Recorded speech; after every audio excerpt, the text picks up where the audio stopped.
에베소 5장 22절부터 또 읽어봅니다. 같이 읽어봅니다. 아내들이여 자기 남편에게 복종하기를 주께 하듯 하라. 이는 남편이 아내의 머리됨이 그리스도께서 교회의 머리됨과 같음이라. 그가 친히 몸의 구주시라. 그러나 교회가 그리스도에게 하듯 아내들도 범사에 그 남편에게 복종할지니라. 남편들아 아내 사랑하기를 그리스도께서 교회를 사랑하시고 위하여 자신을 주신같이 하라. 조금 내려오셔서 28절 이와 같이 남편들도 자기 아내 사랑하기를 제 몸같이 할지니 자기 아내를 사랑하는 자는 사랑하는 것이라.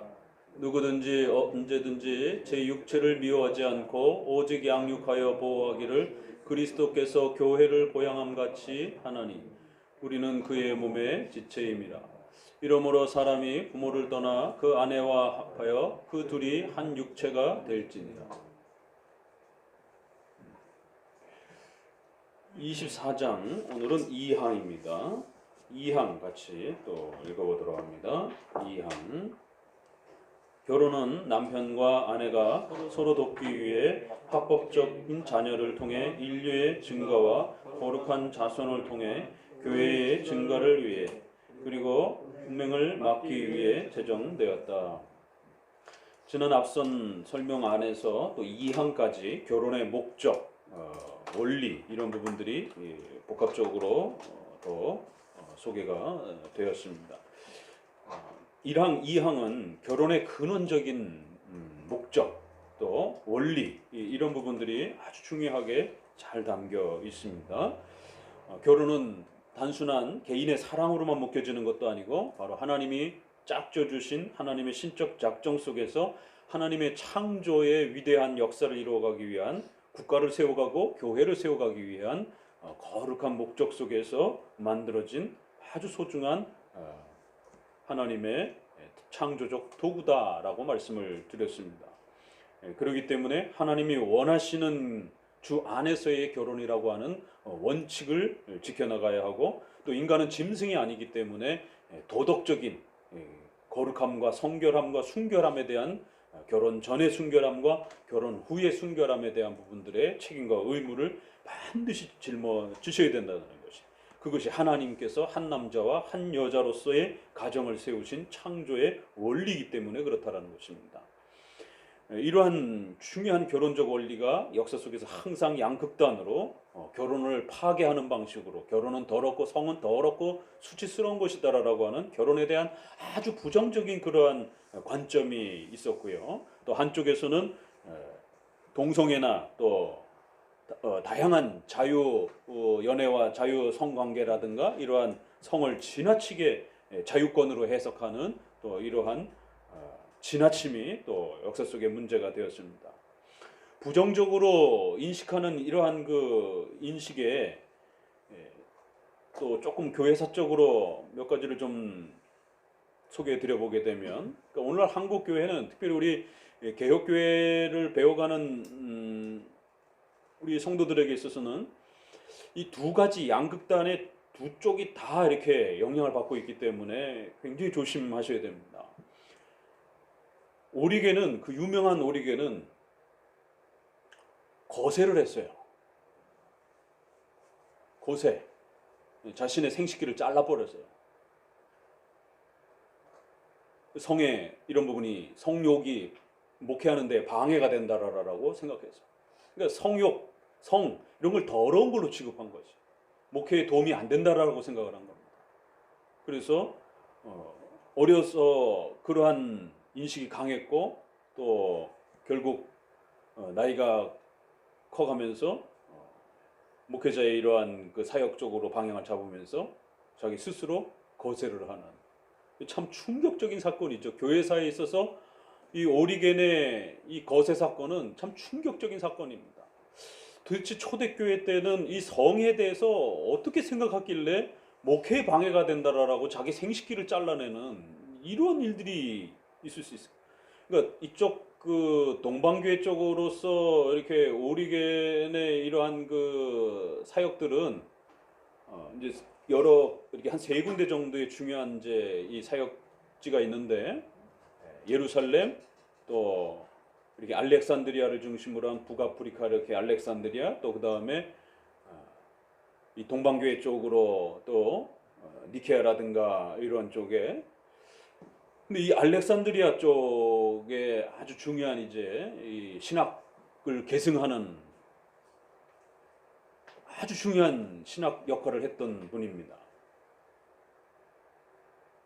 그런데 아가서를 아주 비판을 했고 아가서에 대해서 굉장히 아주 거북스러워해서 아주 노골적으로 아가서를 비판하면서 그 정경성에 대해서 문제를 제기할 정도로 아주 비판적으로 입장을 가졌습니다. 그러니까 성에 대해서 굉장히 부정적인 성은 악한 것이다. 더러운 것이다. 부부 사이에서도 성은 될 수 있으면 하지 말아야 된다. 그리고는 어거스틴에게 와서 어거스틴조차도 성은 굉장히 불편한 것이다. 그냥 자식을 낳는 목적으로만 사용해라. 결혼한 부부랄지라도 성을 주 목적으로 하지 말고 자식을 낳는 정도로만 사용해라. 자식을 낳고 나면 될 수 있는 한 성관계와 성생활을 하지 말라라. 어거스틴도 이렇게 성에 대해서 굉장히 부정적으로 말을 했습니다. 그러니까 어거스틴이 훌륭하게 구원론 부분은 참 훌륭하게 말을 참 중요한 신학적 원리를 세웠는데 이러한 종말론 또 이러한 윤리론과 관련해서는 종말론에서는 연옥에 대한 그런 비슷한 표현들도 소개를 할 정도로 또 이런 성과 관련된 이런 결혼과 관련된 부분에 대해서는 굉장히 좀 비성경적인 그러한 초대교회의 아직 정립되지 않은 초대교회의 이러한 부분들의 역사를 보게 됩니다. 그래서 우리가 항상 초대교회의 교부들의 이러한 글을 읽을 때는 종교개혁을 통해서 교부를 읽어야지 그냥 다이렉트로 교부 문서들을 읽게 되면 교부 시대는 아직 신학이 정립이 안 된 그런 시대이기 때문에 주제마다 여러 신학적 이야기들이 쏟아져 나옵니다. 그렇기 때문에 엉뚱한 쪽으로 신학이 형성이 될 수도 있어요. 그래서 반드시 종교개혁을 거쳐서 외민을 거쳐서 교부 시대의 글들을 읽으면서 취할 건 취하고 버릴 건 버리고 이렇게 해야 됩니다. 니케아 공예, 우리가 니케아 신조 얼마나 중요합니까? 325년에 그러니까 우리가 예수 그리스도의 신인성과 관련해서 동일 본질이라고 하는 성부와 성자는 동일하시다라고 하는 그 신성에 있어서 동일하다라고 하는 이 엄청난 고백을 한 그 니케아 회의가 윤리면에 있어서는 상당히 심각한 문제를 제기를 했습니다. 목사가 아내가 있다라면 그러니까 아내가 있는 상태에서 성명을 받을 수도 있잖아요. 그러면 동거 성관계를 포기하는 각서를 제출하라라고. 그거를 총회법으로 공의회법으로 결정해달라라고 헌의안을 올린 거예요. 지금 요새 총회 주간이잖아요. 헌의안들 여기저기서 막 이상한 것들 막 올라오지 않습니까? 기존에 그러니까 이미 목사가 안 된 사람은 총각으로 목회 사역을 하고 될 수 있으면 그러니까 벌써 300년대에 로마 카톨릭과 같이 신부들은 결혼하면 안 된다라고 하는 이런 분위기들이 벌써 형성이 되기 시작한 거예요. 벌써 300년대. 그래서 니케아 공의회 때 이 교회사 자료들을 보게 되면 이미 결혼한 사람은 결혼 아직 안 한 사람은 될 수 있으면 총각으로 목회 사역을 하고 결혼한 상태에서 부름을 혹시라도 받았다라면 이제 목사가 된 이후부터는 절대로 아내와 성관계를 하지 않겠다라고 하는 이거를 맹세로 제출하라라고 그거를 정식 법으로 확정해달라고 공의에다가 헌의안을 올렸습니다. 그만큼 찬동하는 목회자들이 많았다라는 거지 분위기가. 다행히 부결은 됐어요. 그래서 이 신부가 결혼하지 말아야 된다라고 하는 이러한 부분이 조금 한 400년대로 이제 넘어가는 것이죠. 만약 그게 거기서 벌써 300년대에 결정됐었다라면 훨씬 앞당겨졌을 텐데 그 뒤로 이제 조금 넘어갑니다. 그러니까 이만큼 초대 교회의 이러한 유명한 교부들조차도 성에 대해서 굉장히 부정적으로 생각하는 이제 이런 부분들이 상당합니다. 이제 우리가 칼빈 그러면 유명한 그 대적자가 누구예요? 예정론과 관련해서는 제롬 볼색이라든가 피기오스 뭐 이런 사람이 유명하고 삼위일체에 있어서는 세르베투스라고 하는 자가 결국 정통 기독교의 삼위일체는 셋이면서 하나, 하나이면서 셋. 머리 하나인데 머리가 셋 달린 괴물이냐? 막 이러면서 정통 기독교의 사도신경, 니케아 신경에서 말하는 삼위일체는 아주 이거 괴물적인 이러한 삼위일체다라고 하면서 일신론 사상을 가르쳤습니다. 신은 한 분이지 무슨 성부, 성자가 있고 뭐 또 이러느냐라고. 그래서 결국 칼빈하고 엄청나게 논쟁을 하고 다투고 그랬는데, 그래서 결국 그 로마 카톨릭에서도 체포령이 벌어졌고 기독교권에서도 체포령이 있었고, 그런데 제네바에서 붙잡혀갖고 결국 제네바의 시의회에서 이제 처형을 당합니다.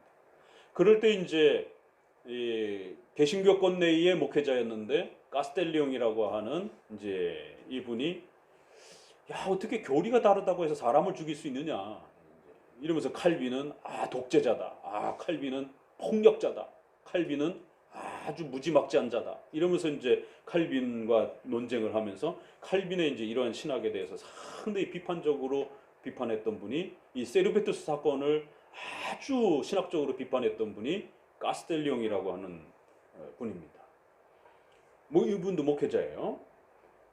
근데 이제 이분이 성과 관련해서 굉장히 부정적인, 그래갖고 칼빈의 이 사건을 욕하면서 거기다가 하나 더 업어가지고 칼빈이 이제 뭐 바람을 폈다, 뭐 이런 식의 이제 모함들을, 이제 칼빈이 여자 문제가 복잡하다, 뭐 이제 이런 식의 이제 다양한 소문들을 덧붙여내기도 하고, 그러면서 칼빈이 설교하는 아가서라든가 칼빈의 7계명 해석이라든가 칼빈의 결혼관이라든가 칼빈의 이런 고린도전서 7장의 해석이라든가 이런 것들은 아주 문란하다, 아주 지저분하다, 이거 완전히 그냥 더러운 그런 그 짐승과 같은 그러한 성적인 이러한 자유분방함을 강조한다 이러면서 칼빈의 결혼관에 대한 해석을 아주 비판했고, 그러면서 이제 아가서를 비판을 합니다. 그래서 아가서는 성경 중에 아주 지저분한 정말 성경이다. 어떻게 이렇게 남녀의 이러한 성적인 이러한 사랑의 이런 표현들을 이렇게 적나라하게 표현할 수 있느냐 이러면서 아가서의 정경성을 공격하면서 결국 이건 음란한 시다, 외설적인 그런 시다라고 하면서 아가서에 대한 칼빈과 가스텔리옹의 이제 엄청난 논쟁이 또 벌어지기도 합니다.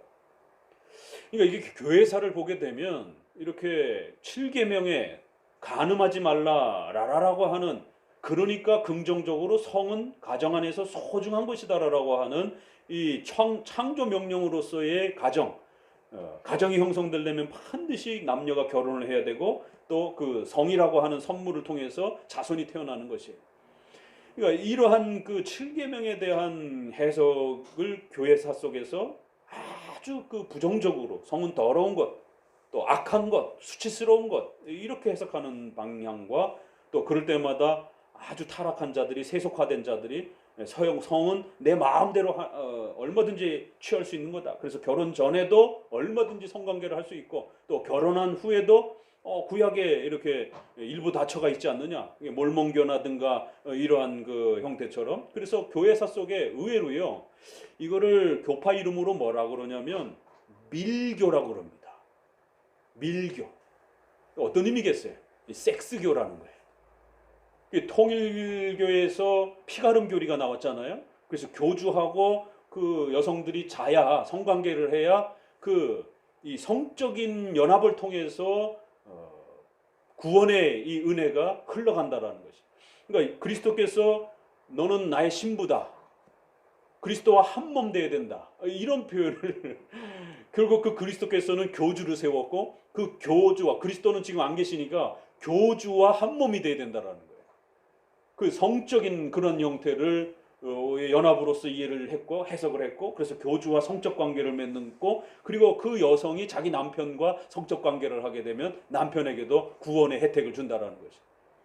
이게 이제 고린도서에 있는 것처럼 그 남창 여창, 구약에도 보게 되면은 가장 심각한 그 창녀에 대한 부분을 비판할 때 신전에 여사제와 남사제가 있어가지고 신의 은혜를 받는 것을 제물을 바치고 성관계를 통해서 이렇게 은혜를 받는, 그래서 물질적인 성적 연합을 통해서 신의 은혜가 흘러간다라고 하는 이러한 그 고대의 이러한 그 하나의 성을 종교화시킨 이제 그러한 미신들이 있었는데 이게 이제 교회 안으로도 이렇게 영향을 끼쳤고 그래서 최근에는 통일교 같은 피가름 이런 교리도 역시 교주와 동침을 해야 된다라고. 또 성과 관련해서 굉장히 문란을 일으켰던 그 어디죠? 정명석, JMS라든가 이런 데들이 왜 유독 그 성을 구원으로 이렇게 연결시켰는가? 그래서 수많은 여성들을 성폭행하고 그 성폭행을 구원이라고 얘기를 하는 거예요. 그렇기 때문에 교회 안에서는 이 성에 대한 문제를 굉장히 조심해야 됩니다. 왜냐하면 이 성경을 어떻게 읽어내느냐에 따라 그 한 몸이라고 하는 개념을 부부 안에서도 쓰고 그리스도와 우리와 관계했을 때도 그리스도와 우리가 한 몸이다라고 이렇게 표현을 쓴단 말이에요. 그러니까 한 인격적 연합이다 이렇게 표현하기도 쓰지만 그냥 신부다 이렇게 표현을 하고 한 몸이다라고 하는 육체의 그 단어를 써서 한 몸이다 이렇게 표현을 하고 그 단어를 부부 관계에서도 그대로 오늘 에베소에 있는 것처럼 한 몸이다 이렇게 쓴단 말이에요.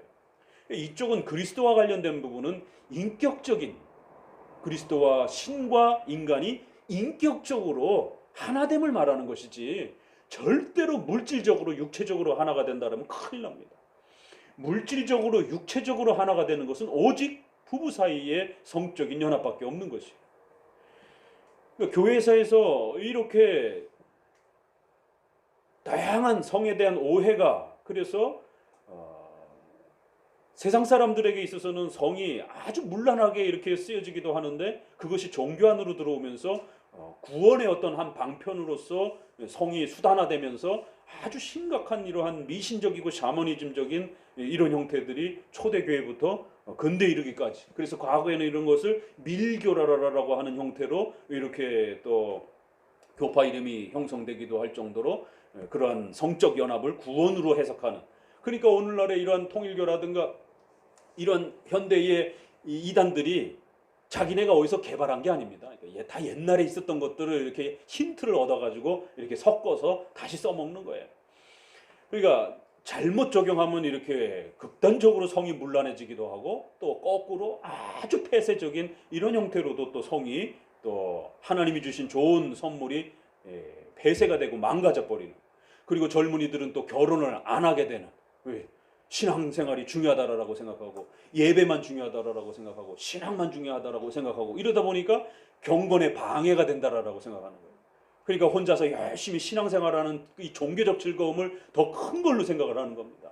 자식 키우고 또 부인 비유 맞춰야 되고 뭐 이런 가정을 돌보는 것에 대해서 굉장히 에너지가 소비가 된다고 생각하면서 그냥 혼자 독신으로 열심히 경건생활하고 신앙생활하는 걸 더 귀중한 걸로 이렇게 취급하는 그러니까 이런 부정적 이쪽 그룹에서는 아주 심각한 그러한 축소 현상 이쪽에서는 너무 확대하는 이제 이러한 또 양극단의 모습을 항상 조심하셔야 됩니다. 자, 그럴 때 오늘은 이제 우리가 에베소서 말씀과 관련해서 조금 더 보셔야 되는 것은 이 항에도 있는 것처럼 성뿐만 아니라 하나님께서 이 성을 통해서 가정을 세워주신 4가지 목적이 소개가 됩니다.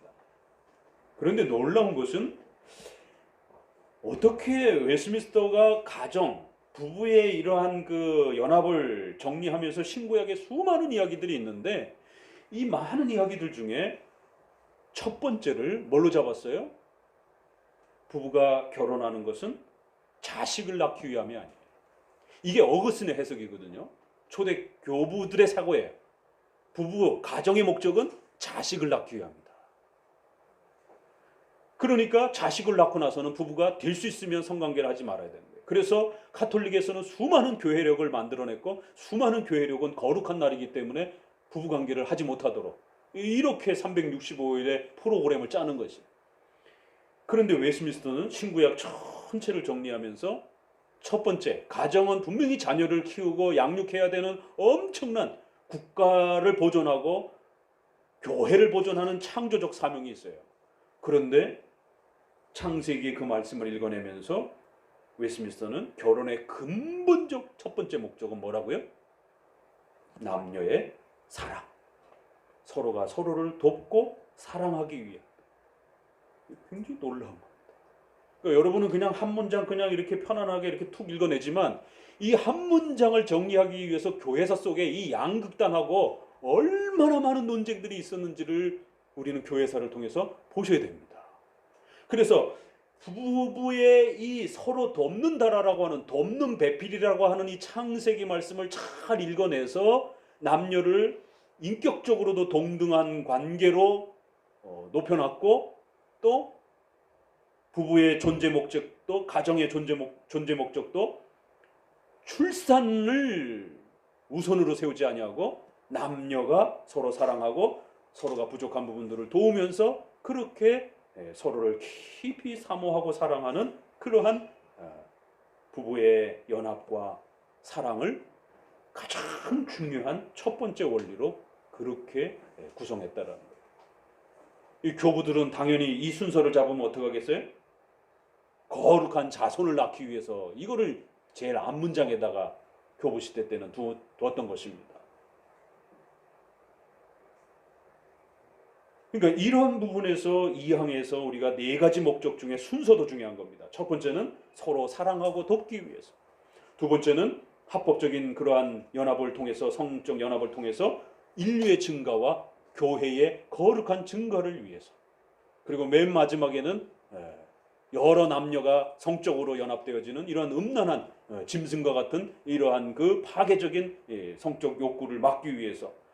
인류가 타락한 이후에 결국 이 성이라고 하는 것은 인류를 파괴하는 아주 가장 무서운 또 도구로 돌변했기 때문에 반드시 인류가 더 망가지지 않도록 하나님은 결혼이라고 하는 이러한 성적 연합을 통해서 음행을 막아주시는 그러한 놀라운 또 치료책으로서의 그런 목적이 있다. 그래서 네 가지를 소개를 했어요. 자, 그러면 1항과 2항, 그래서 하나님의 신적 작정과 뜻 속에서 배우자를 하나님이 세워주셨고, 그러한 하나님의 거룩한 창조의 목적 속에서 하나님은 남녀가 서로 만나서 사랑하고 하나 되어 서로 친밀함을 나누면서, 또 일반 은총 속에서는 인류를 보존하고, 또 교회적 목적 속에서는 거룩한 교회의 후손들을 세워가는 이러한 목적들이 함께 있었다라고 이렇게 먼저 정의를 내립니다. 그러니까 이러한 정의 아래서 이제 우리가 결혼에 대한 총체적인 부분들을 보게 되는 겁니다. 그러면 결혼이라는 것도 보세요. 신적 작정과 섭리라고 하는 이것이 절묘하게 조화를 이루면서 내 배우자가 누구인지 우리는 몰라요. 근데 그걸 누가 찾아야 되느냐 하면 섭리 속에서 인간에게 의지를 주신 겁니다. 그래서 우리가 찾아야 되는 거예요. 그러나 내 마음대로 찾아서는 안 되고 하나님이 기준을 마련해 주신 주 안에서 찾아야 된다라고 하는 말씀의 원칙을 따라서 신자끼리 결혼해야 되는 그 원칙을 기본으로 하여 신자 안에서 의지를 갖고 좀 더 호감 있는 사람들을 자원하는 마음으로 섭리 안에서 내게 주어진 형편만큼, 여러분이 최고의 신랑감을 찾는다고 하면서 전 세계를 다 돌아다니면서 신랑감을 일렬로 세워놓고 테스트를 할 수는 없잖아요. 그건 불가능한 일이에요. 결국 내 주변에서 그 20대에서 30대의 그 나이대에 만날 수 있는 사람은 그렇게 많지 않습니다. 뭐 많아도 100명 안팎이에요. 그러니까 그 한 인생 속에서 배우자를 만날 수 있는 그 섭리적 형편도 하나님이 그렇게 그 공간을 마련해 주시는 것입니다. 그렇지만 그 속에서 열심히 사랑하고 또 교제하고 찾아봐야 되는 것은 본인이 해야 될 일입니다. 그래서 작정과 섭리가 이렇게 수단을 중심으로 해서 도구로 해서 아주 절묘하게 조화를 이루는 것이지, 하나님은 우리를 운명론처럼 오늘 자고 일어나니까 딱 이렇게 아담처럼 부인이 내 앞에 딱 있는, 이렇게 생각하시면 안 됩니다. 이건 샤머니즘적인 거예요. 비록 저는 실수를 하고 잘못 그렇게 결혼을 판단을 했지만 그러나 결과는 좋기 때문에 감사하고 살아요. 그러나 그런 방법은 절대로 이렇게 즉흥적으로 이렇게 신비적으로 음성을 듣고 이렇게 결정하고 이러는 거는 올바른 그런 결혼의 결정 방법이 아닙니다. 그건 아주 샤머니즘적인 그런 방법이기 때문에 비성경적인 원리예요. 그래서 자고 일어났더니만 탁 내 배우자가 눈에 보이는 것처럼 이렇게 아담처럼 생각하면 큰일 나는 겁니다. 하나님의 경륜을, 섭리의 경륜을 항상 생각해야 돼요. 타락 전 아담의 시대가 있었습니다. 무죄 시대. 그럴 때는 딱 자고 일어났더니만 부인이 생기는 것이에요. 딱 자고 일어났더니만 부인을 다 알아보는 거예요. 내 살 중에 살이요. 막 그러나 타락한 이후에는 타락 시대가 존재하는 겁니다. 또 예수 그리스도를 믿고 난 이후에 또 시대가 우리에게 있는 것이에요. 또 성경의 계시가 끝난 이후의 시대가 있는 것이에요. 그러니까 이런 부분들을 잘 고려하면서 하나님이 신구약 전체로 보편적인 결혼의 원리로서 이제 하나님이 선택해 준 원리가 무엇인가, 이거를 또 잘 찾아내셔야 되는 겁니다. 그건 주 안에서 결혼하라는 것과 이제 사망에 가게 되면 이성적으로 합리적으로 자신의 의지를 가지고 결혼의 동의를 표현할 수 있는 사람이라면 얼마든지 결혼을 선택할 수 있다라고 하는 이 첫 문장, 얼마나 멋있는 문장입니까? 절대로 신비적으로 충동에 이끌려 가지고 그렇게 결혼하는 게 아니라는 겁니다. 통일교처럼 교주가 이렇게 너 얘랑 결혼해라고 이렇게 해서 억지로 결혼하는 방식도 아니라는 것이에요. 반드시 주 안에서 결혼하라고 하는 하나님의 근원적 말씀의 원칙 아래에서 인간의 그 의지를 존중하고 인격적 선택을 존중하는 방식 아래에서 배우자를 찾아가는 것이다라는 것입니다.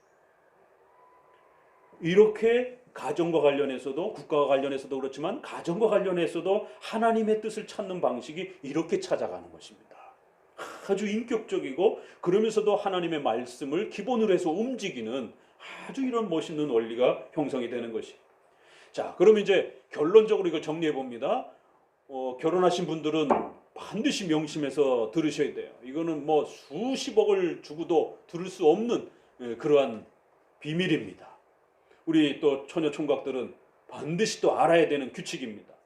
1항과 2항의 이러한 창세기의 결혼 원칙 아래에서 이제 남자에게 주어지는 3가지 명령이 있고 여자에게 주어지는 3가지 명령이 있습니다. 가정을 천국으로 만들려면 반드시 1항과 2항 아래에서 3가지 의무와 책임을 다하셔야 됩니다. 이러면 가정을 천국으로 만들 수가 있습니다. 그런데 이 3가지 원리를 무시하고 콧방귀 끼게 되면 가정이 지옥이 될 수 있습니다. 명심하셔야 돼요.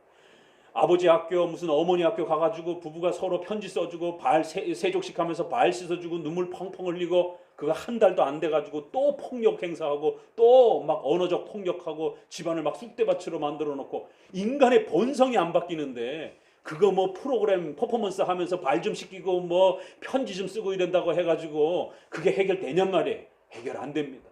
인간의 죄악된 하나님께서 원하시는 부부의 가정의 원칙이 무엇인지, 그 원칙을 우리가 얼마나 깨트렸는지를 알고 회개하고 돌이켜야 이 가정이 천국이 되는 것이지, 그 죄를 전혀 모르고 그 죄를 반성하지 않으면 부부관계는 절대로 회복되지 않습니다. 왜요? 죄가 가로막고 있기 때문에. 그래서 정말 행복한 가정을 만들려면 처녀 총각은 첫 번째 단추를 잘 껴야 돼요. 주 안에서 결혼해야 된다라고 하는 이 첫 번째 단추가 깨어지게 되면 그 다음부터는 엉망진창이 됩니다. 그걸 회복하는 데 있어서 수십 년이 걸립니다. 비록 회개하면 용서하십니다. 그러나 그 결과는 본인이 그대로 감수해야 되는 거예요. 왜? 상대방이 믿지 않는 자로서 믿는 신앙인에 대한 오해와 곡해와 또 수많은 커뮤니케이션의 단절과, 이건 하루 이틀에 해결되는 게 아니기 때문에 수십 년 동안의 그 부부 사이에서 겪게 되는 갈등과 아픔과 괴로움과, 이거는 본인이 잘못한 것이기 때문에 잘못 선택하면 그 잘못 선택한 것에 대한 열매는 그대로 하나님께서 두십니다. 용서는 하실지라도. 밧세바를 다윗이 범했을 때 회개했기 때문에 용서해 주셨습니다. 그러나 그 열매로서, 결과로서 자식이 죽는 이런 엄중한 책망을 받는 것이. 그래서 가톨릭은 그거를 갖다가 칭의적으로 해석을 합니다. 우리는 성화적으로 해석합니다. 그래서 자식이 죽는 이런 대가를 지불해야 된다. 뭔가를 잘못하면. 그래서 보석을 치러야 된다. 값을 치러야 된다. 선행이라고 하는 값을 치러야 된다. 이렇게 하면서 그 사건도 칭의적으로 접근합니다.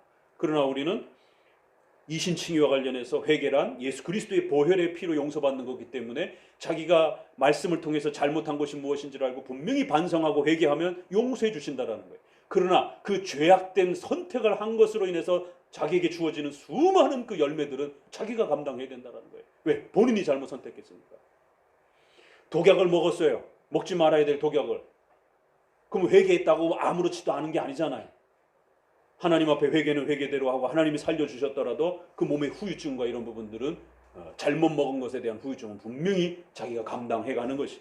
그래서 처녀 총각은 주 안에서 결혼하라라고 하는 이 첫 번째 원리를 꼭 지키셔야 되고, 자 이제 결혼한 분들에게서는 이것 꼭 명심하셔야 됩니다. 오늘 에베소서에 나오고 있는 거예요. 여성분들에게 세 가지. 첫 번째, 복종이라고 하는 이 큰 원리 아래서 복종을 형성하기 위해서는 의사 결정권에 있어서 남편에게 권위를 주셔야 됩니다. 두 번째, 뭐라 그랬죠? 최근에 결혼하신 분, 여자가 감당해야 될 두 번째 의무, 복종을 하기 위해서, 복종의 이러한 부분을 만들어가기 위해서 첫 번째는 의사 결정권에 대한 복종. 두 번째, 이쪽에서 아주 장가도 누가 이쪽에서 대답한 거야? 경제권, 경제 결정권. 자 마지막으로 예비 부부 그러면 응? 훈육권, 자녀에 대한 훈육권, 치리권. 이 세 가지를 확보해야만이 권위가 있는 겁니다. 하나님이 가장을 세워주시고 남편을 머리로 세워주셔서 아담을 머리로 세우시고 그렇게 가정을 형성했고 하나님의 창조적 질서를 이루시겠다라고 그렇게 세우셨습니다. 그러니까 창세기에는 남녀가 하나님의 형상으로 동등하게 창조가 되어진 원리를 가르칩니다. 그런데 에베소서에서는 그 창조의 원리 아래 질서가 있다라고 가르칩니다. 그래서 반드시 여성은 남편을 가장으로서 머리로서 세우고 하나의 가족 사회를 구성해야 된다라고 말합니다. 이게 창조의 원리라는 거예요. 그래서 남자와 여자는 하나님의 창조적 관점에서는 모두 동등해요. 그러나 한 가정이라고 하는 사회를 운영하고 세워가기 위해서는 반드시 질서가 있어야 된다는 거예요.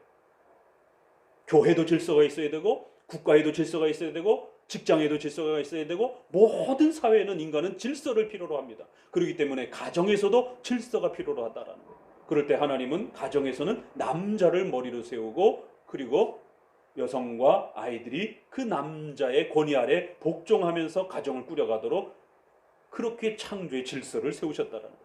질서적인 차이가 있다라는 거예요. 본질적으로는 동등해요. 남녀는 이거를 잘 구별하셔야 됩니다. 그런데 오늘날 페미니즘과 이러한 여성신학 때문에 본질의 동등한 걸 넘어서서 질서에 있어서도 동등하다. 최근에는 여성 상위 시대가 돼버렸어요.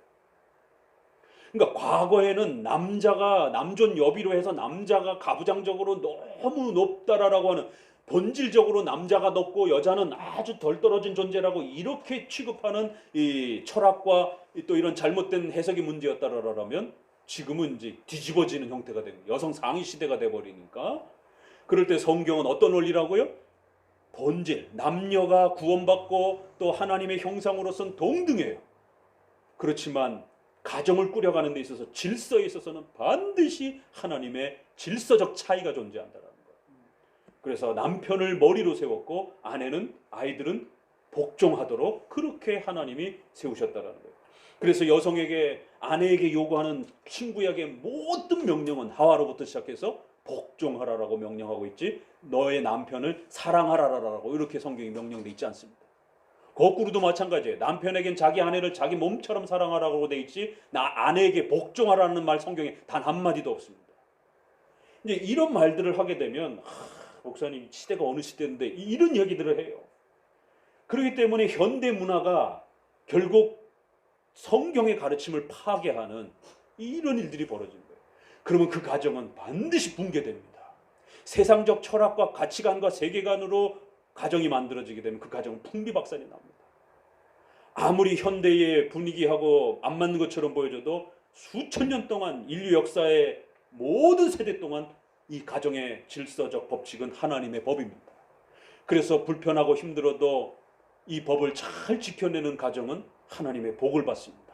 경제적인 또 화목적인 또 자녀들의 이런 모든 복을 받습니다. 근데 이 원칙 안 지키게 되면 경제적 어려움, 건강의 어려움, 또 여러 가지 자식의 또 이러한 그 훈육에 대한 어려움, 수많은 어려움들이 하나님의 징계로서 그 가정에 쏟아집니다.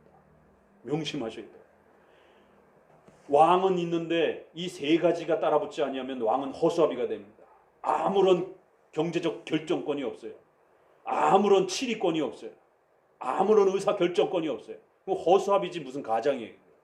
그러니까 오늘날 우리 시대의 문화는 그래서 결혼하는 이제 이 집들이라든가 또 결혼 전에 예비 부부를 앉혀놓고 뭐라고 당부하냐면 초장에 딱 잡아야 돼.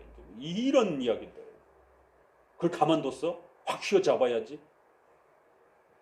이러한 사회적 인식들이 이제 막 결혼한 크리스천 부부들에게 굉장한 큰 고민과 갈등을 어떻게 해야 가정 아래에서 이제 서로의 의견을 맞춰가고 서로의 의사들을 결정을 해야 되고 이런 걸 조정해야 되는지에 대해서 또 이제 명절이 다가오게 되면 어디를 먼저 가야 되는지 시댁을 먼저 가야 되는지 처가를 먼저 가야 되는지 성경에서 찾아봅시다. 있어요? 없어요? 없지요. 그렇기 때문에 우리가 성경에 어디 있어 이런 말을 조심해서 해야 된다는 거예요. 명시적으로 나와 있지 않는 부분들은 항상 웨스민스터 1장 6항에 있는 법칙처럼 말씀을 기본으로 해서 본성의 빛과 기독교인의 사려 분별로 결정하는 것이에요. 그러면 그 시대의 우리나라의 문화를 존중하면서 우리 문화 속에서의 도덕과 그 양심을 따라서 판단하시면 되는 것입니다. 그럼 우리 문화는 주로 시댁에서 먼저 명절을 세고 이렇게 움직이는 것이 우리 문화란 말이에요. 그러니까 우리 문화에서 처가에 가서 먼저 명절을 세게 되면 버르장머리 없다 이런 말들을 듣는단 말이에요. 가족 구성원들에게. 이게 우리 문화이기 때문에. 그러니까 그거는 옳고 그름의 문제가 아니라 우리의 문화이기 때문에 어쩔 수가 없는 것입니다. 미국처럼 더치페이하고 막 이런 문화가 아니란 말이에요. 그러니까 우리 문화가 가지고 있는 고유한 그 문화 속에서 우리는 도덕과 양심 또 예의가 있다 이런 부분들을 만들어가는 것이에요. 그럴 때 가정의 원리도 이 근본 하나님의 원칙은 본질적 원칙이고 나머지는 그 사회의 도덕적 양심 아래에서 판단하시면 되는 거예요. 그렇지만 이 세 가지는 절대로 변하면 안 되는 겁니다. 우리 여성분들은 명심하셔야 돼요. 가장이 어떤 의사결정을 할 때 남편이 실수할 수도 있어요.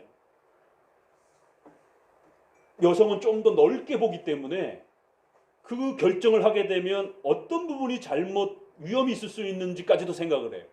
그런데 남자들은 그 결정이 향후 집안에 더 미래에 더 앞으로 어떤 효과를 가정에 끼쳐줄지에 대해서 좀 더 깊이 멀리 보는 그런 어떤 스타일이라면 여성은 넓게 보는 스타일이다 보니까 이게 하나님이 주신 남녀의 인식의 아주 중요한 차이란 말이에요. 뭐 조금씩 다른 분들도 있지만 보편적으로는 그렇습니다. 그러다 보니까 여성은 옆에 있는 어려움을 걱정하면서 남편이 멀리 내다보고 있는 그 결정을 방해하고 틀렸다라고 말하고 그 결정을 못하도록 하려고 합니다. 그러면 잠깐은 아내의 말이 맞을 수도 있어요. 그러면 다음에 가서 내 말이 맞았지 않느냐라고 하면서 또 막 쿠사리를 주고 막 이러면 남자들은 어떤 현상이 벌어지냐면 그 다음부터 집안의 어떤 일들을 결정을 할 때 결정을 안 합니다. 결정 장애가 일어납니다. 결정을 안 하려고 해요. 왜? 잔소리 듣기 싫으니까. 네가 알아서 결정해. 이런 식이 되는 거예요. 지난번에도 네가 했잖아. 네가 알아서 다 결정해. 그 이제 뭔가 잘못되면 이제 그때 폭력적인 형상이 나타납니다. 왜 이 모양으로 결정을 해가지고 집안에 이 난리가 났느냐라고 이제.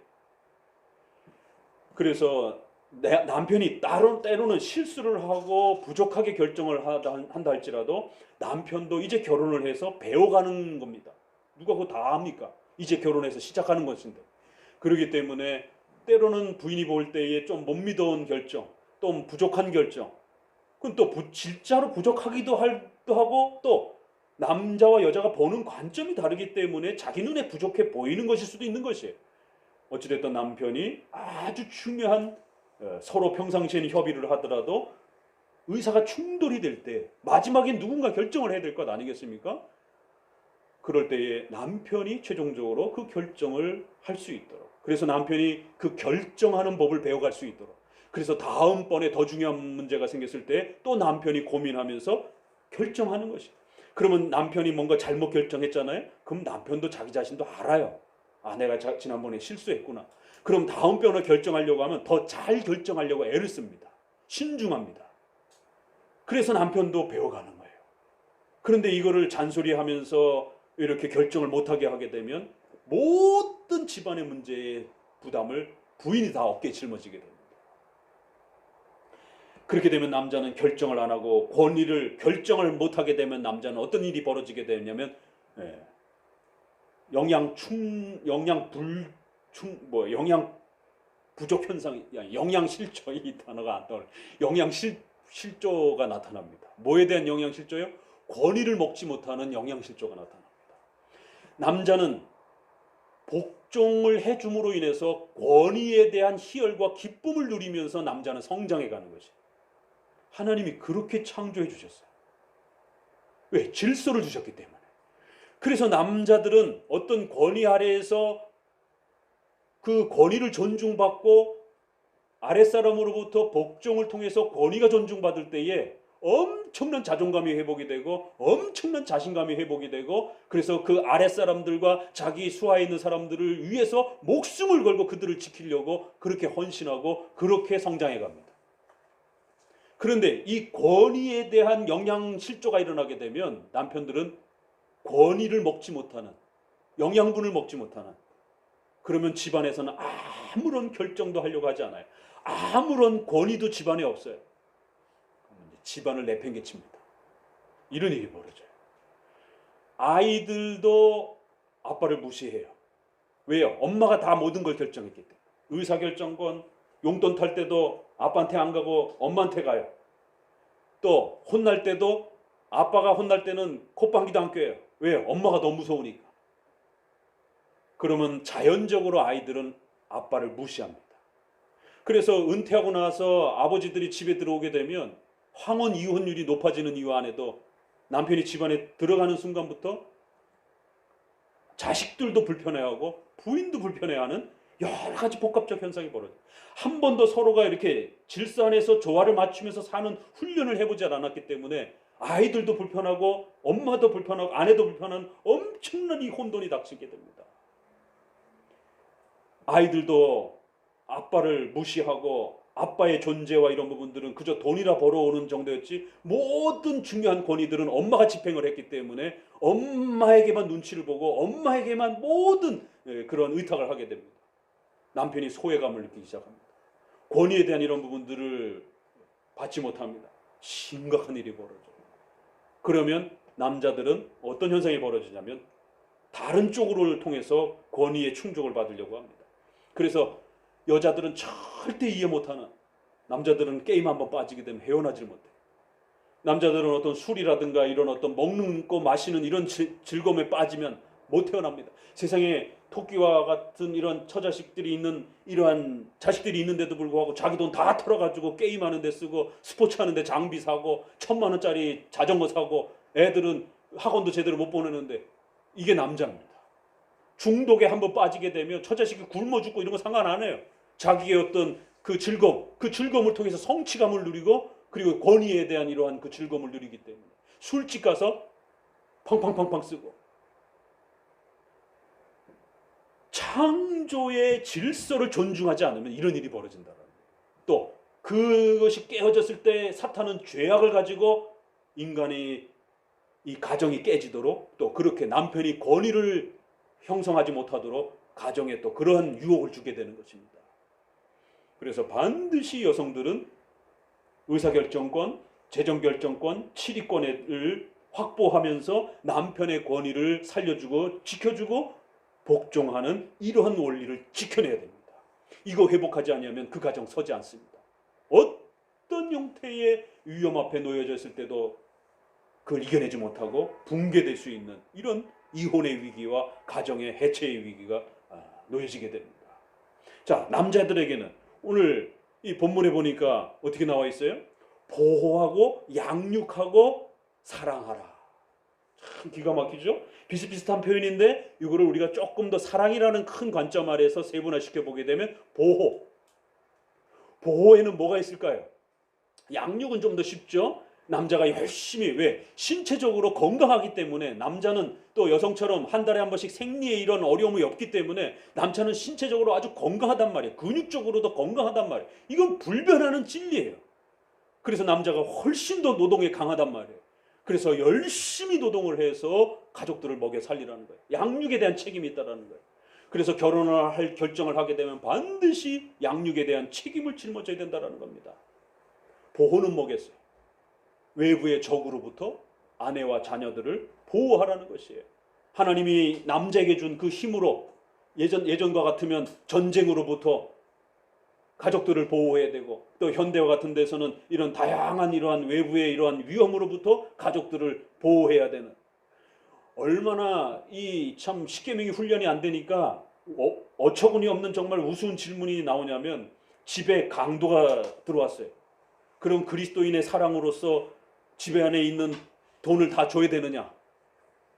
제가 전도사 때 전도사끼리 앉아가지고 이거 엄청나게 심각하게 토론했습니다. 어떻게 그리스도인이 강도를 때려잡을 수 있는 폭력을 행사할 수가 있느냐라고. 얼핏 들으면 맞는 말 같아요. 근데 또 한쪽에서는 이건 도둑이기 때문에 잡아야 된다. 한쪽에서는 불쌍하지 않느냐. 그러니까 구제 차원에서라도 돈이라도 줘서 보내야 된다. 이 장발장에 대한 장발장 컴플렉스가 있어가지고 있는 돈이라도 다 주면서 구제해야 된다. 그러니까 이쪽에서는 반론을. 그러다가 만약에 집안의 아내라든가 여성을 성폭행하려고 덤벼들면 어떡할 거냐? 그럼 그때도 남자가 가만히 있어야 될 거냐라고.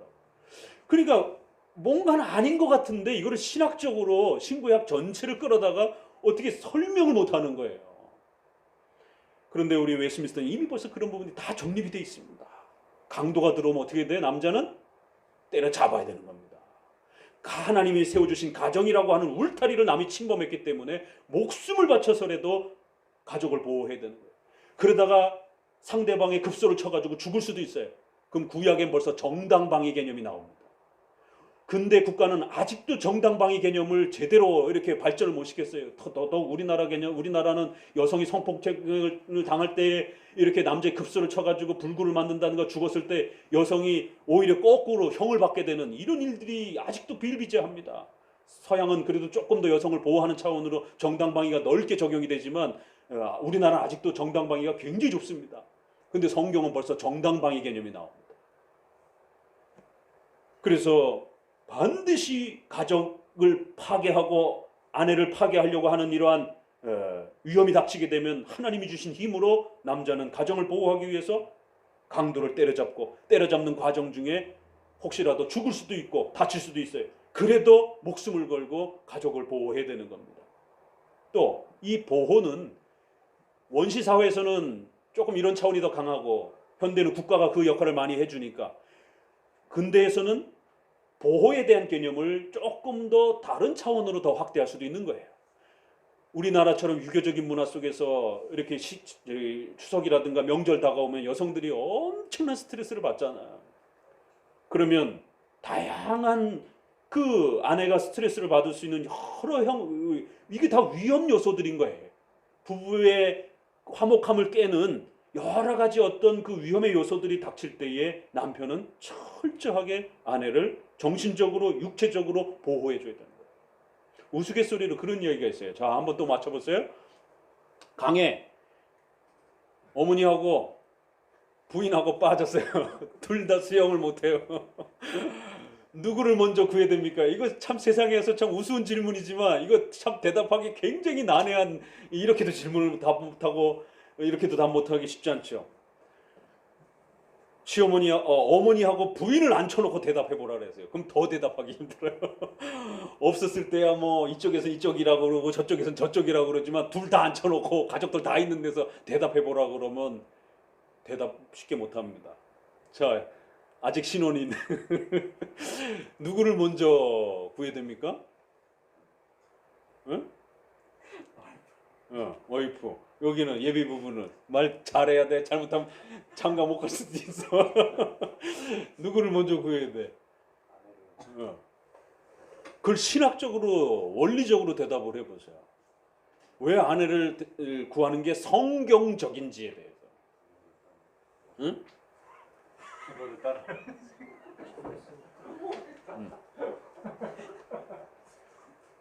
이게 우스운 질문 같은데 남자들은 반드시 이 원리, 보호의 원리를 아셔야 되는 거예요. 하나님께서 한 몸으로 그렇게 세워주신 것이 짝으로서 한 몸이 될지니라 라고 하면서 하나의 그런 인격체로서 그렇게 세워주신 것이 가정이요 부부다라고 말하는 것이. 그러면 내 부모를 떠나, 왜 이런 말을 했겠어요? 창세기도 그렇고 에베소서도 그렇고, 에베소서도 창세기 그 말씀을 그대로 끌어다가 결혼이 이루어지기 위해서는 어떻게 된다고요? 반드시 철저하게 부모를 떠나야 되는 것이. 그래서 분가라는 그런 얘기가 아니라 뭐 그거의 형편 안에서 본인들이 어떤 상황 속에서 선택하면 되는 거고, 성경에서는 그런 걸 말하는 게 아니라 정신적으로 독립해 있어야 된다. 마마보이라든가 또 부모에게 결혼하고 나서도 쪼로로 달려가가지고 자기 친정 어머니에게 또 아니면은 또 자기 시댁에 모든 것을 의논하고 이렇게 해서는 안 된다라는 거예요. 남자는 모든 의사와 결정들을 아내하고 첫 번째 우선순위로 결정을 해야 돼요.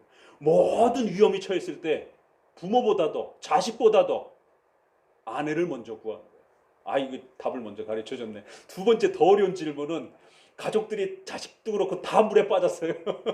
누굴 먼저 구할 것인가? 이랬을 때에 우선순위로 성경적으로 구해야 됩니다. 첫 번째 부인을 먼저 구하시고 그 다음에 자식을 먼저 구하시고 그 다음에 부모를 구하시고. 자식하고 부모는 약간 좀 왔다 갔다 할 수 있어요. 그러나 우선순위에 있어서 부인은 먼저 영순입니다. 근데 우리 유교 문화에서는 부인은 버리고 교체할 수 있다라고 이런 생각을 하고 있어요. 그러나 성경적 원리는 부부가 서로 돕기 위해서 하나님이 쫙 쥐어주신 것이 교체할 수 있는 게 아닙니다. 함부로 교체할 수 있는 게 아니에요. 자식을 못 낳았다고 해서 어떤 다른 병이 생겼다라고 해서 어떤 여러 가지 문제가 생겼다라고 해서 그거를 깰 수 있는 게 아니에요. 한 몸이기 때문에 끊어낼 수가 없는 것이에요. 성경의 합법적인 그 이혼의 이유가 아니고서는 절대 불가능한 겁니다. 이런 성경적인 하나님이 쫙 쥐어주셨다라고 하는 이 개념이 이렇게 무섭고 이게 언약 개념으로서 하나님과 맹세로 맺어진 관계라는 거죠. 그래서 부인을 영순위로 구해야 되는 겁니다. 자식보다도. 자식은 또 낳을 수 있어요. 자식은 죽는다라면 가슴이 아픈 일이지만 새로운 자식을 또 낳아서 키워낼 수 있는 것입니다. 자식 입장에서는 기분 나쁘다고 할 문제가 아니에요. 이게 창조의 원리이기 때문에. 부모는 한 분밖에 없으니까 부모를 먼저 구해야 되는 것 아니냐. 부모님은 살 만큼 사셨어요. 부모를 떠나라라는 말에는 그러한 근원적인 부부의 독립성을 성경은 강조하고 있는 거예요. 그래서 이런 원리 아래에서 남자는 보호, 그래서 정신적으로 모든 스트레스와 이런 부분들에 있어서 아내를 중심으로 해서 그렇게 움직여야 돼요. 그리고 이제 세 번째 아주 최고의 난이도의 질문이 있습니다. 시어머니와 아내가 명절에 싸웠어요. 명절 세다가 누구 편을 들 겁니까? 신랑 누구 편을 들 거예요? 처가에서는 쉽지만 시댁에서 싸울 때 아내 편을 들어야 되는 거예요. 명심하셔야 돼요. 시댁에서 싸울 때 아내 편을 들어야 돼요. 우리 결혼하신 분들, 목사님, 그 좀 제발 좀 신랑 있을 때 가르쳐 주시지. 이게 성경의 원리예요. 우리 남성들은 명심하셔야 됩니다. 시댁에서 부모와 어떤 의사 갈등이 일어나고 뭔가 충돌이 일어났을 때 성경적 원리는 아내 편을 들어야 됩니다. 그래야 해결이 돼요. 그러니까 이건 사랑과 전쟁이라든가 이런 드라마에서 늘 나오는 주제잖아요. 그러니까 남자들이 어설피 중재한다라고 이쪽에서는 이쪽 편 들었다가 저쪽에서는 저쪽 편 들었다가 이러면서 왔다 갔다 이러다가 나중에 싸움이 더 크게 번져. 절대로 그러시면 안 됩니다. 성경적 원칙은 모든 시댁과 시누이들 앞에서 싸울 때 아내 편을 들으셔야 됩니다. 그런 것도 있어요? 이 보호라는 게 그런 거예요. 아내가 육체적으로 정신적으로 어떠한 위험에 처했을 때 그 모든 것들을 보호하는 것이 보호의 개념 아래 들어가는 거예요. 자, 그럼 왜 이게 해결이 되는지 보세요. 처음에 싸울 때는 부모 입장에서는 굉장히 서운하겠죠. 시누이들 입장에서는 서운하겠죠. 여기도 잘 들어야 돼. 여기 하림이 편 들으면 큰일 나는 거야. 아내 편을 들어야 돼. 절대로 하림이 말 들으면 안 되는 거예요. 하림이를 책망하고 여동생을 꾸짖어야 되는 것이에요. 여동생이 눈물이 뚝뚝 떨어져도. 왜요? 여동생은 혈연지간이기 때문에 아무리 서운해도 이걸 뭐 호적을 파내 어떻게 끊어낼 수가 없는 거야. 그러나 아내는 점 하나 잘못 찍으면 남이 되는 거야. 이혼이 돼버리는 거예요. 그렇기 때문에 부모 자식 지간에는 서운해도요, 뒤돌아서면 또 조금 지나면 다시 화목해져요. 관계가 다시 유지가 된단 말이에요. 아무리 서운해도. 그렇지만 아내와의 서운함은 그것이 상처가 되고 그것이 쌓이고 그렇게 되면 나중에 이혼으로 넘어가게 됩니다. 자, 그럼 이게 어떻게 이게 풀어지는가 보세요. 싸웠어요. 그러면 아내 편을 들읍니다. 그러면 어머니가 엄청 화를 냈고 당연한 것이죠. 그러면은 그 상황에서는 일단 어머니가 엄청 서운하고 속상해할 것이. 내가 너를 어떻게 키웠는데. 이 한국의 단골 매너잖아요. 그래서 어머니가 눈물 뚝뚝뚝뚝 흘리고 이러면은 막 돌변해가지고 아내를 막 꾸중하고 막 이러면 안 됩니다. 그래도 그렇죠 어머니, 이거는 저기 부인을 너무 나무라지 마세요 이러면서 아내를 보호해야 됩니다. 그러면은 아내 입장에서 어떤 일이 벌어지느냐면 굉장히 존중받는다라고, 사랑받는다라고. 그러면 나중에 미안해서라도 아내가 어떻게 해요? 시댁에 잘합니다. 그런데 거꾸로 적용을 해가지고 거기서 시어머니 편을 들잖아요. 그럼 아내는 나중에 더 폭발을 해가지고 시댁을 더 공격합니다. 그럼 3차 대전이 일어나요. 2차 대전은 끝이 아니에요. 3차 대전, 4차 대전이 일어납니다. 가정 해체가 일어나요. 그래서 반드시 아내 편을 들어주고 아내를 보호해줘요. 아내가 보호를 받으면 사랑받고 존중받는다고 느끼게 되면 또다시 아내는 시누이한테 내가 지난번 미안했어 이러면서 오히려 시누이를 달랩니다. 어머니 죄송해요 이러면서 반찬이라도 해가면서 부인 입장에서라도 미안해서라도 또 어머니한테 더 잘하게 됩니다. 그러면 자연적으로 가족관계가 다시 풀어져요. 근데 이거를 대부분의 한국 남자들이 모른 척하고 방관하기도 하고 또 자기가 어설핏 또 중재한다고 이쪽 편 저쪽 편 틀다가 오히려 양쪽 다 서운하게 만드는 이런 일이 벌어집니다. 남자들 명심하셔야 됩니다. 총각들도 아내 편을 들자. 달달 외우셔야 돼요. 아내 편을 들자. 왜? 보호를 하는 목적이에요. 그래서 보호와 양육. 그 다음에 세 번째, 한국 남자들이 제일 약한 부분이 이 세 번째, 사랑. 외국 사람들은 이게 조금 자유로워서 사랑한다는 말도 잘해요. 결혼 전이나 결혼 후도 그렇고. 또 고맙다라는 말도 잘해. 그 다음에 I'm sorry. 부부지간에도 나 미안해. 이런 말 잘해요. 근데 한국 사람은 유교 문화에서 어디 체면 떨어지게 남자가 이런 인식들이 있어요. 그래서 사랑한다는 말 잘 못해. 뭐 다 알지 뭘 그걸 꼭 말로 해야 알아? 경상도 남자들 굉장히 조심하셔야 됩니다.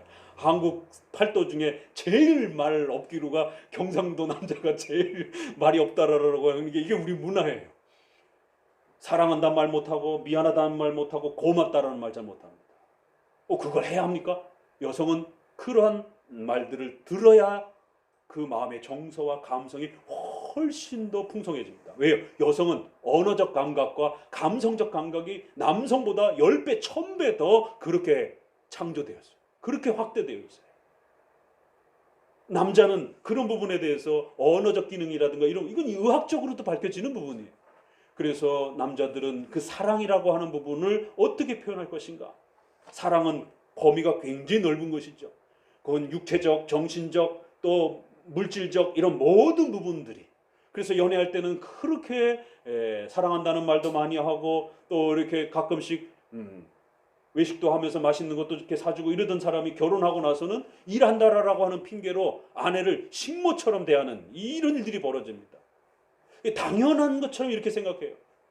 그래서 아내에게 사랑을 표현하는 말들, 또 행동들. 그래서 생일이면 꽃이라도 또 이런 예쁜 옷이라도. 그러니까 이거는 나이가 들어도 마찬가지예요. 할머니가 되어도 마찬가지. 아내를 식모로 대하지 마시고 아내를 여자로 대하라는 것이에요. 사랑을 베풀고 사랑으로 감싸야 되는 존재로 아시라는 것이에요. 그래서 이 사랑을 가꿔내는 법을 제대로 못하고 익숙지 못하게 되면 황혼 이혼 당할 각오 하셔야 돼요. 정신 차리셔야 됩니다. 남자들은 나이가 들수록 가사 능력이 떨어지기 때문에 잘못하면 굶어 죽어요. 그래서 나이가 들수록 더더욱 이런 사랑의 표현들을 아내를 존중하고 여자로서 존중하고 여성의 아름다움과 미를 존중하고 그 여성의 아름다움과 미를 높여줄 수 있는 그러한 지속적인 표현들을 남성들은 여성을 사랑하라라고, 너 몸처럼 사랑하라라고 이렇게 말씀하신 이 사랑의 의미가 무엇인지를 잘 아셔야 됩니다. 오죽하면 우리 한국 문화에서도 남자는 감기 들리면 병원 가서 자기 약은 꼬박꼬박 챙겨 먹는데, 보약도 꼬박꼬박 챙겨 먹는데, 아내가 아프다고 그러면 약도 잘 안 사다 줘. 자기 몸은 엄청 챙겨요. 이게 우리 문화 속에서도 드라마라든가 이렇게 보게 되면 남자들이 본능적으로 자기 몸을 챙긴단 말이에요. 근데 아내는 그렇게 잘 안 챙겨요.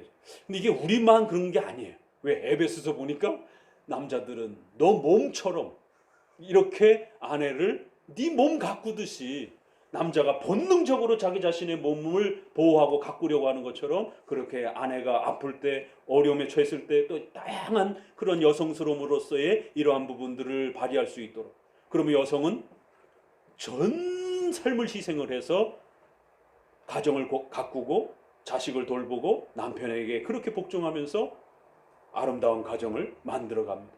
그런데 여성이 사랑받지 못한다라고 느끼게 되게 되면 그 가정은 겨울왕국이 될 줄 아세요?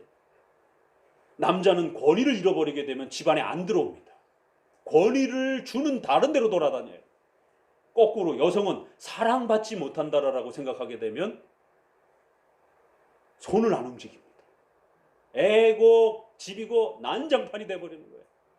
명심하셔야 돼요. 여성이 사랑으로서의 이 존중감들을 회복하지 못하게 되면 집안이 완전히 얼어버린다. 목사님 이거 너무 고리타분한 무슨 조선시대의 그런 거 아니에요? 시대가 어느 시대인데? 시대가 아무리 바뀌어도 인간은 안 바뀌는 겁니다. 근원적으로 남녀의 창조의 질서와 또 남녀의 창조적 그러한 구조가 다르다라는 거예요. 남자가 임신할 수 없듯이 여자가 가질 수 없는 또 그러한 모습이 있는 겁니다. 근육과 뼈와 이런 구조가 다르듯이 또 정신적이고 또 이러한 여러 가지 기능 면에 있어서 남녀의 부분들이 분명히 다른 것이, 아이를 키워내야 되는 이런 여러 과정 속에서 호르몬의 작동과 변화도 남녀가 서로 다른 겁니다. 그러니까 분명히 다른 것이 있는 거예요, 차이가.